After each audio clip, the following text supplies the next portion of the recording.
ವ್ಯಾಖ್ಯಾಮುದ್ರಾಂ ಕರಸರಸಿಜೈಃ ಪುಸ್ತಕಂ ಶಂಖಚಕ್ರೆ ಬಿಭ್ರದ್ಭಿನ್ನಸ್ಫಟಿಕರುಚಿರೆ ಪುಂಡರೀಕೆ ನಿಷನ್ನಃ ಕಮಲಾನಶ್ರೀರಮೃತವಿಶದೈರಂಶಭಿಪ್ಲಾವಯನ್ ಮಾಮಾವಿರ್ಭೂಯಾದನಗಮಹಿಮಾಮಾನಸೇವಾಗಧೀಶಃ ನಮಸ್ತೆ ಪ್ರಾಣೇಶ ಪ್ರಣತ ವಿಭವಾಯಾಮನಿಮಗಾಃ ನಮಃ ಸ್ವಾಮಿನ್ ರಾಮಪ್ರಿಯತಮನಮನ್ ಗುರುಗುಣ ನಮಸ್ತುಭ್ಯಂ ಭೀಮ ಪ್ರಬಲತಮ ಕೃಷ್ಣೇಷ್ಟ ಭಗವನ್ ನಮಃ ಶ್ರೀಮನ್ಮಧ್ವಪ್ರದಿಶ ಸುದರ್ಶನ್ನೋ ಜಯ ಜಯ ಶ್ರೀ ಗುರುಭ್ಯೋ ನಮಃ. ನಾರಾಯಣಂ ಸುರಗುರುಂ ಜಗದೇಕನಾಥಂ ಭಕ್ತಪ್ರಿಯಂ ಸಕಲಲೋಕನಮಸ್ಕೃತಂಚ ತ್ರೈಗುಣ್ಯವರ್ಜಿತಮಜಂ ವಿಭುಮಾದ್ಯಮೀಶಂ ವಂದೇ ಭವಗ್ರಂ ಅಮರಾಸುರಸಿದ್ಧವಂದ್ಯಂ ನಾರಾಯಣಂ ನಮಸ್ಕೃತ್ಯ ನರಂ ಚೈವ ನರೋತ್ತಮಂ ದೇವೀಂ ಸರಸ್ವತೀಂ ವ್ಯಾಸಂ ತತೋ ಜಯಮುದೀರೇ. ವೇದವ್ಯಾಸರ ಮಹಾಭಾರತದ ಚಿಂತಕರಿಗೆ ವಂದನೆಗಳು. ಶಾಂತಿ ಪರ್ವದ 203ನೇ ಪ್ರವಚನ, ಪಾರಿವಾಳದ ಕತೆ. ಮೂವರು ಸ್ವರ್ಗಕ್ಕೆ ತೆರಳಿದ್ದಾರೆ ಎನ್ನುವ ಚಿಂತನೆ ಜೊತೆಯಲ್ಲಿ ಭೀಷ್ಮರು ಕೆಲವು ಮಾತುಗಳನ್ನು ಧರ್ಮರಾಜನಿಗೆ ತಿಳಿಸ್ತಾರೆ. ಒಂದು ಸತಿ ಗತಿ. ಪಾರಿವಾಳ ತನ್ನನ್ನು, ಹೆಣ್ಣು ಪಾರಿವಾಳ ತನ್ನನ್ನು ತಾನು ಗಂಡನ ಪ್ರೀತಿಯಲ್ಲಿ ಆತನು ನಡೆಸಿಕೊಟ್ಟ ವಿಶೇಷವಾದಂತಹ ಆತಿಥ್ಯದ ಹಿನ್ನೆಲೆಯಲ್ಲಿ ತನ್ನನ್ನು ಸಮರ್ಪಿಸಿಕೊಂಡಿದೆ. ಇದಕ್ಕೊಂದು ವೇದವ್ಯಾಸರ ಮಹಾಭಾರತದಲ್ಲಿನ ಒಂದು ಗೆರೆ. ಭೀಷ್ಮರ ಮಾತು ಧರ್ಮರಾಜನಲ್ಲಿ. ನಾನು ಧರ್ಮರಾಜನ ಇತಿಹಾಸದಲ್ಲಿ ನಡೆದ ಮಾದ್ರಿಯ ವೃತ್ತಾಂತವನ್ನು ನೆನಪಿಸಿಕೊಟ್ಟಿದ್ದೆ. ಹೀಗಾಗಿ ಗೆರೆ ಒಂದು ದೃಷ್ಟಿಯಿಂದ ಇದು ಗರುಡ ಪುರಾಣದಲ್ಲಿಯೂ ಮುಖ್ಯವಾಗಿ ಉದ್ಧೃತವಾಗಿದೆ, ಬಂದಿದೆ. ಇದರ ಅರ್ಥಛಾಯೆಯಲ್ಲಿ ಯಾನ್ಯಾ ಚೈವಂ ವಿಧಾ ನಾರಿ ಭರ್ತಾರಂ ಅನುವರ್ತತೆ ವಿರಾಜತೆ ಹಿ ಸಾ ಕ್ಷಿಪ್ರಂ ಕಪೋತೀವ ದಿವಿಸ್ಥಿತ. ಇದು ಇಲ್ಲಿಂದೇ ವಾಕ್ಯ. ಕಪೋತೀವ ದಿವಿಸ್ಥಿತ ಅಂತ ಹೇಳೋ ಮೂಲಕ ಹೆಣ್ಣು ಪಾರಿವಾಳದಂತೆ ಸ್ವರ್ಗವನ್ನು ಪಡಿತಾಳೆ.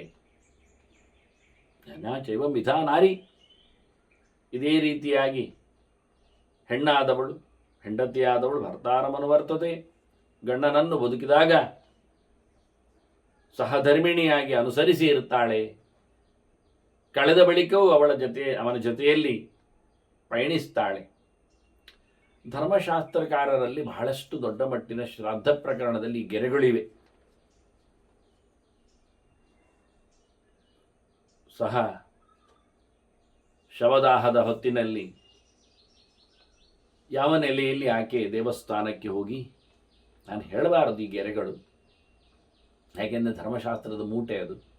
ಎಡೆಯಲ್ಲಿ ಆಕೆ ಫಲವನ್ನು ಹಿಡ್ಕೊಂಡು ದೇವಸ್ಥಾನಕ್ಕೆ ತೆರಳಿ ದೇವರಿಗೆ ತನ್ನನ್ನು ಸಮರ್ಪಿಸಿಕೊಂಡು ಫಲಪುಷ್ಪಗಳ ಜೊತೆಯಲ್ಲಿ ತಾನು ಮತ್ತೆ ಚಿತೆಗೆ ಪ್ರದಕ್ಷಿಣೆ ಬಂದು ಅಗ್ನಿದೇವನನ್ನು ಸ್ಮರಿಸಿಕೊಂಡು ಏರುವಂಥದ್ದು. ಚಿತೆಯನ್ನು ಹಾರುವಂಥದ್ದಲ್ಲ, ಏರುವಂಥದ್ದು. ಸುಖಶಯನದ ಚಿಂತನೆಯ ಜೊತೆಯಲ್ಲಿ ಪುಷ್ಪ ಹಾಸಿಗೆಯ ಯೋಚನೆಯಲ್ಲಿ ತನ್ನ ಗಂಡನ ಜೊತೆಯಲ್ಲಿ ತೆರಳುವ ವಿಧಾನಗಳೇ ಬಹಳಷ್ಟು ಧರ್ಮಶಾಸ್ತ್ರಗಳಲ್ಲಿ ಇವೆ. ಆಕೆ ಸುಮಂಗಲಿಯಾಗಿಯೇ ಬ್ರಾಹ್ಮಣಾದಿಗಳಿಗೆ ದಾನಾದಿಗಳನ್ನು ಕೊಟ್ಟೇ ಆಕೆ ತೆರಳುವ ಬಗೆ.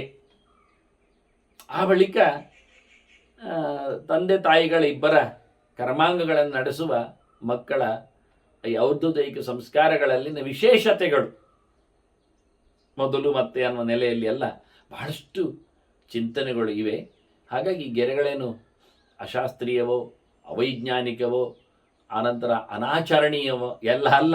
ವಾಸ್ತವವಾಗಿ ಇದರಂತೆ ಅಗ್ನಿಯನ್ನೇ ಪ್ರವೇಶ ಮಾಡುವ ವಿಧಾನ ಮಾತ್ರ ಅಲ್ಲ, ಜಲಪ್ರವೇಶ ಇವೆಲ್ಲವೂ ಸಹ ಇರುವಂಥದ್ದೇ. ಮತ್ತೆ ಹಾಗೆ ಪ್ರಾಯೋಪವೇಶದಲ್ಲಿ ತಮ್ಮನ್ನು ಹಕ್ಕಿಗೆ ತೆರೆದುಕೊಳ್ಳತಕ್ಕ ವಿಧಾನಗಳು ಸಹಜವಾಗಿ ಇವೆ.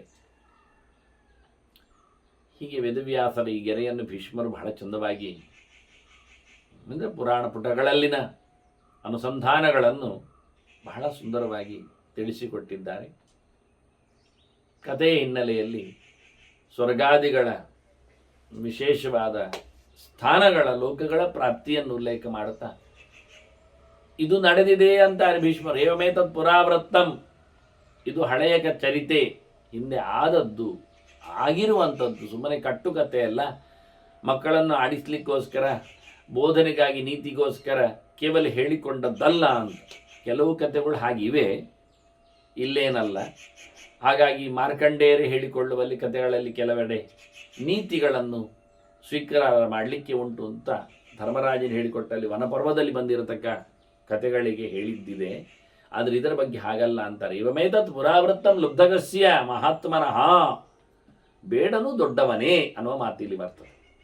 ಅವನು ಪರಿತ್ಯಾಗದಿಂದ ಮಾತ್ರ ಅಲ್ಲ, ಯಾವುದೋ ಕರ್ಮದ ಲೇಪಗಳೆಡೆಯಲ್ಲಿ ಬೇಡನಾಗಿ ಹುಡ್ತಾನೆ, ಬೇಡನಾಗಿ ಬಿಡುತ್ತಾನೆ, ಬೇಡ ಧರ್ಮವನ್ನು ಅನುಸರಿಸ್ತಾನೆ. ಆದರೆ ಜನ್ಮಾಂತರಗಳಲ್ಲಿ ಬಹಳ ದೊಡ್ಡ ಸಾಧನೆಗಳನ್ನೆಲ್ಲ ಮಾಡಿರುತ್ತಾರೆ. ಹೀಗಾಗಿ ಅವರಿಗೆ ಎಚ್ಚರ ಆಗುವುದು. ಅದರಿಂದ ಲುಬ್ಧಗಸ್ಯ ಮಹಾತ್ಮನಃ ಅಂತಾರೆ. ಇವನು ದೊಡ್ಡ ಚೇತನನೇ, ಭಗವದ್ ಎಚ್ಚರವನ್ನು ಪಡೆದವನೇ. ಖಾಲಿ ಅಷ್ಟರಲ್ಲೇ ಬೆಂಕಿಯೊಳಗೆ ಪ್ರವೇಶ ಮಾಡುವುದರಲ್ಲೇ ಏನು ದೊಡ್ಡವನಾದದ್ದಲ್ಲ, ಅಥವಾ ಪರಿವರ್ತನೆ ಆದ ತಕ್ಷಣವೇ ಕೆಲಸ ಮುಗಿಲಿಲ್ಲ. ನೋಡಿ, ಅಜಾಮಿಳನಿಗೆ ಮನ ಪರಿವರ್ತನ ಆಯಿತು. ಆದ ತಕ್ಷಣವೇ ಅವನೇನು ಸ್ವರ್ಗಕ್ಕೆ ತೆರಳಿಲ್ಲ. 12 ವರ್ಷ ಮತ್ತೆ ತಪಸ್ಸು ಮಾಡಿದ್ದಾನೆ. ಈತನು ತಪಸ್ಸಿಗೆ ತೆರಳಿದವ. ಹೀಗೆ ಇದು ಬಹಳ ದೊಡ್ಡ ಮಟ್ಟಿನ ಚರಿತೆ ಆಗಿದೆ. ಕಪೋತಸ್ಯ ಚ ಧರ್ಮಿಷ್ಠಾ ಗತಿ ಪುಣ್ಯೇನ ಕರ್ಮಣ. ಕಪೋತಸ್ಯ ಚ, ಪಾರಿವಾಳಕ್ಕೂ ಉತ್ತಮ ಗತಿಯಾಗಿದೆ. ಅದು ಹಾಗೆ ವಿಶೇಷವಾದಂಥ ಕೆಲಸವನ್ನು, ಯಾಕೆಂದರೆ ಅತಿಥಿ ಸತ್ಕಾರ ಮಾಡಬೇಕು ಅಂತ ಇಬ್ಬರು ಮಾತಾಡಿಕೊಳ್ಳುವುದು, ಇವೆಲ್ಲ ಜನ್ಮಾಂತರದ ಪ್ರೇರಣೆ ಅಲ್ವಾ, ಸಂಸ್ಕಾರಗಳ ಮುಂದರಿಕೆ ಅಲ್ವಾ, ಇದ್ದಕ್ಕಿದ್ದಂತೆ ಎಲ್ಲ ಭಾಸ ಆಗುವ ಕತೆ ಅಲ್ಲ. ಹೀಗಾಗಿ ಇದರಲ್ಲಿ ವಿಶೇಷವಾದಂತಹ ಧರ್ಮದ ಗತಿ ಇದೆ, ಪುಣ್ಯದ ಕೆಲಸ ಇದೆ, ಅದನ್ನು ನೀವು ನಡೆಸಬೇಕು ಅಂತಾರೆ. ಎಷ್ಟೇದಂ ಶೃಣಿಯಾನ್ನಿತ್ಯಂ ಎಷ್ಟೇದಂ ಕೀರ್ತಯೇತ್.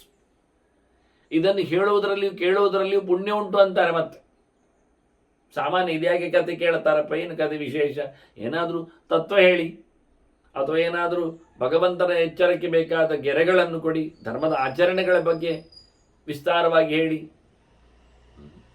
ಕಥೆಯೂ ಕೇಳಬೇಕು ಅಂತ.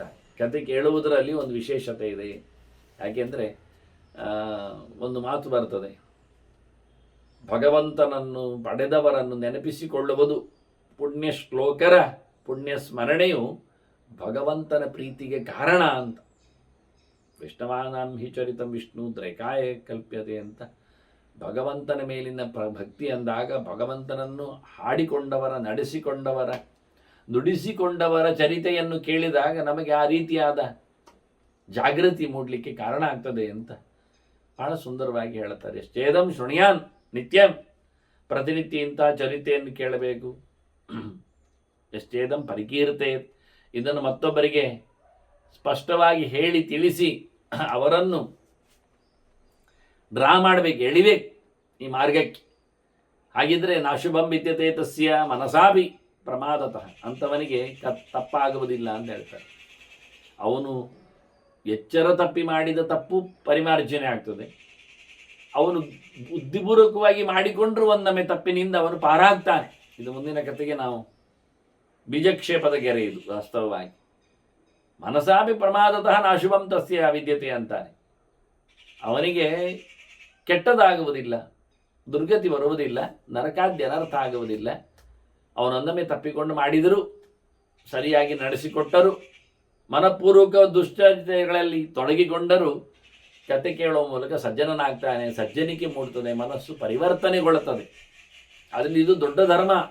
ಯಾವುದು? ಕಪೋತ ಮಾಡಿದ್ದು. ಶರಣಾಗತನಿಗೆ, ಮನೆಗೆ ಬಂದವನಿಗೆ, ಅತಿಥಿಗೆ ಬೇಕಾಗಿರತಕ್ಕಂತಹ ಸೇವೆ ಮಾಡುವುದು ಬಹಳ ವಿಶೇಷವಾದ ಕೆಲಸ ಅನಿಸಿದೆ ಅಂತ. ಹಕ್ಕಿ ಮಾತಾಡುವಾಗಿ ಹೇಳಿತ್ತು, ಅತಿಥಿಗೆ ಸತ್ಕಾರ ಎನ್ನುವುದು ಬಹಳ ದೊಡ್ಡದು. ಅವನನ್ನು ಹಿಂದೆ ಕಳಿಸಿದರೆ ದೊಡ್ಡ ಆಪತ್ತು ಇದೆ, ದನ ಕಡಿದಷ್ಟು ಬ್ರಹ್ಮಹತ್ಯೆ ಮಾಡಿದ್ದಷ್ಟು ಅಂತ ಹೇಳಿತ್ತು. ಈಗ ಭೀಷ್ಮರದನ್ನು ಸರಿಗೊಳಿಸ್ತಾರೆ. ಅಲ್ಲ, ದನ ಕಡಿದ್ರೂ ಒಂದೇನೋ ಪ್ರಾಯಶ್ಚಿತ್ತ ಬರ್ತದೆ, ಆದರೆ ಅತಿಥಿಯನ್ನು ಮೆಟ್ಟಿದರೆ ಇಲ್ಲ ಅಂತ. ಅತಿಥಿಯನ್ನು ಹಿಮ್ಮೆಟ್ಟಿದರೆ, ಘಾಸಿಗೊಳಿಸಿದರೆ, ತೊಂದರೆಗೆ ಒಳಪಡಿಸಿದರೆ, ಸತ್ಕಾರ ಮಾಡದೆ ಹೋದರೆ ಅವ ಭಗ್ನಾಶನಾಗಿ ಭಯಂಕರನಾಗಿ ನಮಗೆ ಆಪತ್ತಿಗೆ ಕಾರಣನಾಗ್ತಾನೆ ಅಂತ. ಹಾಗಾಗಿ ಗೋಗ್ನೇಶ್ವಪಿ ಭವೇತ್ ಅಸ್ಮಿನ್ ನಿಷ್ಕೃತಿ ಪಾಪಕರ್ಮಣ. ತಪ್ಪು ಮಾಡಿದವನಿಗೆ ದನದ ಸಂಹಾರದಲ್ಲಿಯೂ ಏನೋ ಒಂದು ಪ್ರಾಯಶ್ಚಿತ್ತಕ್ಕೆ ದಾರಿ ಇರಬಹುದು. ನ ನಿಷ್ಕೃತಿ ಭವೇತ್ತಸ್ಯೋ ಹನ್ಯಾತ್ ಶರಣಾಗತ. ಆದರೆ ಅಯ್ಯೋ ತಮ್ಮಯ್ಯ ಅಂತ ಹೇಳಿ ಬಂದವನನ್ನು ಹಿಂದೆ ಕಳಿಸುವುದು, ದೂಡಿ ಬಿಡುವುದು ಅದು ವಿಶೇಷ ಅಲ್ಲ ಅಂತ ಬಹಳ ಚೆನ್ನಾಗಿ ಹೇಳುತ್ತದೆ. ಇತಿಹಾಸಮಿಮಂ ಶ್ರುತ್ವ ಪುಣ್ಯಂ ಪಾಪ ಪ್ರಣಾಶನಂ ನ ದುಷ್ಕೃತಿಂ ನ ದುರ್ಗತಿಂ ಅವಾಪ್ನೋತಿ ಸ್ವರ್ಗಲೋಕಂಚ ಗಚ್ಚತಿ. ಮಗದೊಮ್ಮೆ ವೇದವ್ಯಾಸರು ಇದರ ಬಗ್ಗೆ ತಮ್ಮ ಗಮನಿಕೆಯನ್ನು ಕೊಟ್ಟಾಗಿ ಭೀಷ್ಮರು ಹೇಳ್ತಾರೆ, ಇದು ಇತಿಹಾಸ, ದೊಡ್ಡ ಚಿಂತನೆ, ಇದನ್ನು ಚೆನ್ನಾಗಿ ತಿಳ್ಕೊಂಡ್ರೆ ನಡೆದ ಘಟನೆ ಇದು, ಇದನ್ನು ತಿಳ್ಕೊಂಡವನಿಗೆ ದುರ್ಗತಿ ಇಲ್ಲ. ಕತೆ ಕೇಳುವುದರಲ್ಲಿ ಒಂದು ಲಾಭ ಇದೆ. ಮನಸ್ಸಿಗೆ ಸಂಸ್ಕಾರ ಈಗ ಮೂಡದಿದ್ದರೂ ನಾಳೆಯಾದರೂ ಅದು ಎಚ್ಚರವನ್ನು ಕೊಳ್ಳಿಕ್ಕೆ ಸಿದ್ಧ ಆಗ್ತದೆ. ಹೀಗಾಗಿ ಅವನು ಸ್ವರ್ಗಕ್ಕೆ ತೆರಳುತ್ತಾನೆ ಅಂತ ಹೇಳ್ತಾನೆ.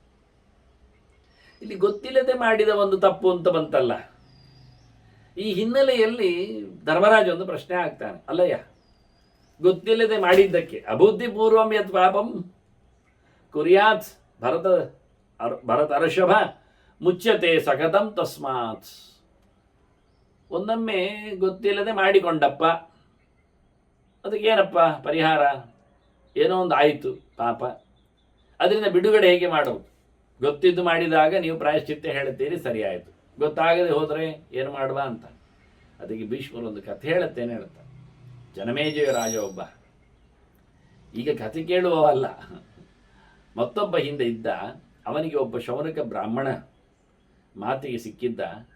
ಅವನಿಗೊಂದು ತಪ್ಪಾಗಿ ಹೋಗಿತ್ತು. ಅವನಿಗೆ ಗೊತ್ತಿಲ್ಲದವನ ಕೈಯಲ್ಲಿ ಅಬುದ್ಧಿಜ ಬ್ರಹ್ಮಹತ್ಯ ತಮಾಗಚ್ಚತ್ ಮಹೀಪತಿ. ರಾಜನಿಗೆ ಜನಮೇಜಯನಿಗೆ ಬ್ರಹ್ಮಹತ್ಯೆ ಬಂದೊದಗಿತು. ಬೇಗೊಂದು ಮಾಡಿದ್ದಲ್ಲವ, ಅವನಿಂದ ಒಂದು ಹತ್ಯೆ ಆಗಿ ಹೋಯಿತು. ಇದರಿಂದಾಗಿ ಬಹಳಷ್ಟು ಕಂಗೆಟ್ಟವ. ಯಾಕೆಂದರೆ ಎಲ್ಲರೂ ಅವನನ್ನು ಬೆರಳು ತೋರಿಸಿ ಹೇಳಿದರು, ನೀನು ಅತ್ಯಂತ ಪಾಪಿ ಅಂತ, ಕಡು ದುಷ್ಟ ಅಂತ ಹೇಳಿಕೊಂಡು ಸರ್ವಯೇವೈನಂ ತತ್ಯಜವು. ಎಲ್ಲರೂ ಬ್ರಾಹ್ಮಣರು, ಪುರೋಹಿತರು, ಜನರು ಎಲ್ಲರೂ ಸಹ ಅವನು ಹೊರಟ, ದುಃಖದಿಂದ ತೆರಳಿದ, ಕಾಡಿಗೆ ಹೋಗ್ತೇನೆ ಅಂತ ಅತಿವೇಲಂ ತಪಸ್ತೇವೆ, ಭಯಂಕರ ತಪಸ್ಸು ಮಾಡಿದ್ದ, ಬಹಳ ಕಠೋರವಾದ ತಪಸ್ಸು ಅಂತ. ಸಿಕ್ಕಿದವರನ್ನೆಲ್ಲ ಕೇಳುತ್ತಾ ಇದ್ದ, ಬಹಳ ಜನರನ್ನು ಅಪರಚ್ಛತ್ ಬಹೋನ್ ದೇಶೇ ದೇಶೇ ಹೋದಲ್ಲಿ ಎಲ್ಲ ಕೇಳುದವ, ನನಗೆ ಪಾಪ ಇದೆ, ಬ್ರಹ್ಮಹತ್ಯೆ ಇದೆ, ಏನು ಪ್ರಾಯಶ್ಚಿತ್ತ ಮಾಡಲಿ, ಹೇಗೆ ಬದುಕಲಿ, ಹೇಗೆ ಅದನ್ನು ಪರಿಹರಿಸಿಕೊಳ್ಳಿ ಅಂತ.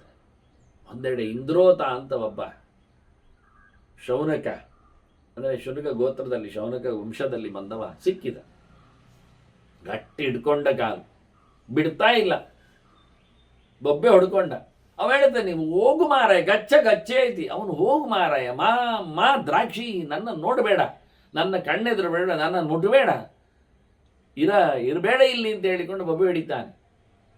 ರುದ್ರಸ್ಯೇವತೈ ಗಂಧಃ ಶವಸ್ಯೇವಚ ದರ್ಶನಂ. ನಿನ್ನನ್ನು ನೋಡುವುದು ಅಂದರೆ ಹೆಣ ನೋಡಿದಾಗೆ ಅಂತ. ನಿನ್ನ ಮೈ ವಾಸನೆ ಬರ್ತಾ ಇದೆ, ಹತ್ಲಾಗೆ ಹೋಗು ನೀನು, ಯಾಕೆಂದರೆ ನೆತ್ತರಿನ ವಾಸನೆ, ನಿನ್ನ ಮೈ ವಾಸನೆ ನೆತ್ತರಿನ ಹಾಗೆ ಅಂತ. ಬೇಡ ಅಂತ ಹೊರಟು, ಉಪಯೋಗ ಇಲ್ಲ. ಅಶಿವ ಶಿವ ಸಂಕಾಶ, ನೀನು ಚೆನ್ನಾಗಿಲ್ಲ, ನೀನು ನೋಡಲಿಕ್ಕೆ ಮಾತ್ರ ಇದ್ದಿ, ಚೆನ್ನಾಗಿದ್ದಿ, ಆದರೆ ನೀನು ಚೆನ್ನಾಗಿಲ್ಲ, ಸರಿ ಇಲ್ಲ, ಅಮಂಗಳ, ನೀನು ಮಂಗಳಲ್ಲ. ಮೃತೋ ಜೀವನ್ ಇವ ಅಟಸಿ, ನೀನು ಹೆಡ, ನೀನು ಸತ್ತವ. ಬದುಕಿದವರಂತೆ ತಿರುಗ್ತಾ ಇದ್ದಿ, ನೀನು ಅಲಿತಾ ಇದ್ದಿ, ನೀನು ಚೇಷ್ಟೆ ಮಾಡ್ತಾ ಇದ್ದಿ, ನಿನ್ನ ವ್ಯಾಪಾರ ನಡೀತಾ ಇದೆ, ಬದುಕು ನಡೀತಾ ಇದೆ, ಆದರೆ ನೀನು ಸತ್ತವನಾಗಿ ಪ್ರಯೋಜನ ಇಲ್ಲ ಅಂತ, ಉಪಯೋಗ ಇಲ್ಲದವ ನೀನು. ಹೇಗೆ ಅಂದರೆ ಬಹಳ ವಿಚಿತ್ರ ಇದ್ದಿ ನೀನು ಅಂತಾನೆ. ಬ್ರಹ್ಮ ಮೃತ್ಯು ಅಶುದ್ಧಾತ್ಮ. ಇಂದ್ರೋತನ ಮಾತು ರಾಜನ ಬಗ್ಗೆ ಬಹಳ ಕಠೋರವಾಗಿತ್ತು. ತಿಳಿಸಿಕೊಡುತ್ತಾನೆ, ನೀನು ಬ್ರಹ್ಮ ಮೃತ್ಯು, ಆದ್ದರಿಂದ ಅಶುದ್ಧಾತ್ಮ. ನೀನು ಮುಟ್ಟಬಾರದು, ಇರಬಾರದು, ನೋಡಬಾರದು, ಬರಬಾರದು. ಯಾಕೆಂದರೆ ನಿನ್ನ ದೇಹ ಮೈಲಿಗೆ, ದೊಡ್ಡ ತಪ್ಪು ಮಾಡಿ ಬಂದಿದ್ದೆ, ಅದನ್ನು ತೊಲಗು ಹೋಗಾಚೆ ಅಂತಾನೆ. ನೋಡಲ್ಲಿ ನಿನ್ನ ಹಣೆ ಬರಹ. ಪಿತೃವಂಶಮಿಮಂ ಪಶ್ಯ ತ್ವತ್ಕೃತೆ ನಿಧನಂಗತಂ. ನಿನ್ನ ಪಿತೃವಂಶದವರು ನಿನ್ನಿಂದಾಗಿ ಸಾಧನೆ ಇಲ್ಲದೆ ತರ್ಪಣಾದಿಗಳನ್ನು ಪಡೆಯಲಾಗದೆ ಸೊರಗಿದ್ದಾರೆ, ಹೊರಟೋಗಿದ್ದಾರೆ, ಇಲ್ಲ ಅಂತ ಇದ್ದಾರೆ. ಬಹು ಕಲ್ಯಾಣಮಿಚ್ಛಂತಹ ಈ ಹಂತೆ ಪಿತರಹ ಸುತಾನ್. ಮಕ್ಕಳನ್ನು ಬಹಳ ಪ್ರೀತಿಯಿಂದ ಪಡೆಯಲು ಪ್ರಯತ್ನಿಸ್ತಾರೆ. ತುಂಬ ಒಳ್ಳೆ ಕೆಲಸ ಮಾಡ್ತಾರೆ. ಕಲ್ಯಾಣಮಿಚ್ಛಂತಹ ಅಂತ ಕೃಷ್ಣ ಹೇಳಿದಾಗೆ ನಹಿ ಕಲ್ಯಾಣ ಕೃತ್ ಕಷ್ಟಿದು ಅಂತ. ಪುಣ್ಯ ಕೆಲಸಗಳನ್ನು, ಒಳ್ಳೆಯ ಕೆಲಸಗಳನ್ನು ಮಾಡ್ತಾ ಮಾಡ್ತಾ ಮಕ್ಕಳನ್ನು ಬಯಸ್ತಾರೆ. ಮಕ್ಕಳಿಗೆ ತಮ್ಮ ಮುಂದಿನ ಚಿಂತನೆಯಿಂದ ತಮ್ಮ ಉದ್ಧಾರಕ್ಕೋಸ್ಕರ ಆ ರೀತಿಯಾಗಿ ನಡೆಸಿಕೊಡ್ತಾರೆ. ಏನೆಲ್ಲ ಮಾಡ್ತಾರೆ ಗೊತ್ತಾ? ಅವ್ರು ಮಾಡುವ ವಿಧಾನಗಳು, ಮಕ್ಕಳ ಬಯಸೋಸ್ಕರ ಅವರು ಇಟ್ಟಿರತಕ್ಕಂಥ ಸಾಧನೆಗಳು. ತಪಸ ದೈವತೇಜ್ಯಾಭಿ ವಂದನೇನ ತಿತಿಕ್ಷೆ. ಏನು ಯಾರಿಗೂ ಅಂದರೆ ಭಾರತದ ವ್ಯಾಖ್ಯಾನಗಳೇ ಬಹಳ ಕಡಿಮೆ. ಅದರಲ್ಲಿ ಇಂತಹ ಸಂದರ್ಭಗಳಲ್ಲಿ ಸಾಧನಾಂಶಗಳಲ್ಲಿ ಎಲ್ಲ ಅವುಗಳು ಮಾತಾಡುವುದೇ ಇಲ್ಲ ಬಿಡಿ. ಭಾಳ ಚೆನ್ನಾಗಿ ಹೇಳ್ತಾರೆ. ತಪಸ್ಸು ಮಾಡ್ತಾರೆ, ತಪಸ್ಸಿನಿಂದ ಪಿತೃಗಳು ವಂಶೋದ್ಧಾರ ಆಗುವ ಹಾಗೆ ಪ್ರಯತ್ನಿಸ್ತಾರೆ. ದೈವತೇಜ್ಯಾಭಿ ಹೋಮ ಹವನಗಳನ್ನು ಮಾಡುತ್ತಾರೆ, ದೇವತೆಗಳನ್ನು ತೃಪ್ತಿಪಡಿಸ್ತಾರೆ. ಇದರಿಂದಾಗಿ ತಮ್ಮ ಸಂತಾನದ ಮೇಲೆ, ವಂಶದ ಮೇಲೆ, ಮಕ್ಕಳ ಮೇಲೆ ಭರವಸೆಯನ್ನು ಕಾಣುತ್ತಾರೆ. ಇನ್ನು ಮುಂದೆ ಕೇಳುವುದಾದ್ರೆ ಇನ್ನೊಂದು ಮಾತು ಹೇಳ್ತಾರೆ, ವಂದನೇನ ಅಂತ, ನಮನಗಳಿಂದ ಅಂತ. ವಂದನ ಶಬ್ದಕ್ಕೆ ನಮಸ್ಕಾರ ಅಂತ ಅರ್ಥ ಉಂಟು. ಒದಿ ಅಭಿವಾದನ ಸ್ತುತ್ಯೋ ಅಂತ ಹೇಳಿಕೊಂಡು ಸ್ತೋತ್ರ ಅಂತಲೂ ಅರ್ಥ ಉಂಟು. ಹಾಗಾಗಿ ಒಂದೊಮ್ಮೆ ನಮನ ಸ್ತೋತ್ರ ಅಂತ ಇಟ್ಕೊಂಡ್ರೆ ಪೂಜೆ ಪುನಸ್ಕಾರಗಳಿಗೆ ಅದನ್ನು ಒತ್ತು ಕೊಡಬಹುದು ಹೇಳಿಕೊಂಡಾಗ. ಒಂದೊಮ್ಮೆ ಜಾಸ್ತಿ ಅರ್ಥ ನೋಡುವುದಾಗಿದ್ದರೆ ವಂದನ ನಾಮ ಏನು ಅಂತ ಕೇಳಿಕೊಂಡ್ರೆ ಹೀಗೆ ಅಂತ ದೇವರಿಗೆ ನಮಸ್ಕಾರ ಮಾಡುವುದು. ನಮಸ್ಕಾರ ಬರುವುದು ಪೂಜೆಯ ಕೊನೆಯಲ್ಲಿ, ಹಾಗೆ ಸ್ತೋತ್ರ ಬರುವುದು ಬೇಕಾದರೆ ಪೂಜೆಯ ಕೊನೆಯಲ್ಲಿ ಅಥವಾ ಮಧ್ಯದಲ್ಲಿ ಒಂದು ಇಟ್ಕೊಳ್ಳುವ. ಹಾಗಾಗಿ ಇದು ಪೂಜೆಯನ್ನು ಹೇಳಿದ್ದಾರೆ, ಪೂಜೆ ಮಾಡುವ ಮೂಲಕ. ಮತ್ತೆ ಅಲ್ಲಿ ದೈವತೇಜ್ಯಾಭಿಹಿ ಅನ್ನೋದ್ರಲ್ಲಿ ಏನು, ಅದು ಹೋಮ. ನೋಡಿ, ಇಜ್ಯಾ ಶಬ್ದ ಪೂಜೆಯನ್ನು ಹೇಳುತ್ತದೆ. ಯಜದೈವ ಪೂಜಾಯಾಮ್ ಅಂತ. ಪೂಜೆಯ ಮಾಧ್ಯಮ ಅಗ್ನಿಯ ಪ್ರತಿಮೆಯೋ ಅಂತ ಪ್ರಶ್ನೆ ಆಗ್ತದೆ ಅಷ್ಟೇ. ಆ ಲೆಕ್ಕಾಚಾರದಲ್ಲಿ ಒಟ್ಟು ಜಡವಾದ ಒಂದು ಪ್ರತೀಕಗಳನ್ನಿಟ್ಟುಕೊಂಡು ಮಾಡತಕ್ಕಂಥ ಸಮಾರಾಧನೆ ಅಂತ ಒಂದು ಸ್ಥೂಲವಾದ, ಅದರಲ್ಲಿಯೂ ಯೋಗ ರೂಢಿಯಲ್ಲಿ ಹೇಳಬಹುದು.